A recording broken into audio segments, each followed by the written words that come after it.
മുൻപൊരിക്കൽ PSC പരീക്ഷയ്ക്ക് ചോദിച്ച ഒരു മാത്സ് ക്വസ്റ്റ്യൻ നമുക്ക് നോക്കാം. 100 രൂപയ്ക്ക് ഒരു മാസം 1 രൂപ പലിശ ലഭിക്കുമെങ്കിൽ പലിശ നിരക്ക് എത്രയാണ്? ഇവിടെ നാം ആദ്യം മനസ്സിലാക്കേണ്ടത് പലിശ നിരക്ക് എന്ന് പറയുന്നത് 12 മാസത്തെ പലിശയാണ്. അതിനുവേണ്ടി നമ്മളിവിടെ ഒരു മാസത്തെ പലിശ നിരക്ക് കണ്ടുപിടിച്ചിട്ട് അതിനെ 12 കൊണ്ട് മൾട്ടിപ്ലൈ ചെയ്യും, യഥാർത്ഥ പലിശ നിരക്ക് കിട്ടും. നമുക്ക് 100 രൂപയ്ക്ക് ഒരു മാസത്തെ പലിശ എത്രയാണെന്ന് കണ്ടുപിടിക്കാം. 100 രൂപയ്ക്ക് 1 രൂപ പലിശ കിട്ടുമെങ്കിൽ ശതമാനം എത്രയാണ്? ഇൻറ്റു 100.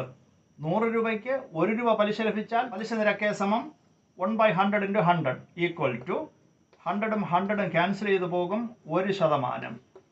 അതായത് ഒരു മാസം 1%. അങ്ങനെയെങ്കിൽ വാർഷിക പലിശ നിരക്ക് അല്ലെങ്കിൽ പലിശ നിരക്ക് എന്ന് പറയുന്നത് ഇതിനെ 12 കൊണ്ട് മൾട്ടിപ്ലൈ ചെയ്യണം. 1 × 12 എന്ന് പറയുന്നത് 12% തന്നെയാണ്. 100 രൂപയ്ക്ക് മാസം 1 രൂപ പലിശ ലഭിക്കുമെങ്കിൽ പലിശ നിരക്ക് എന്ന് പറഞ്ഞത് 12%.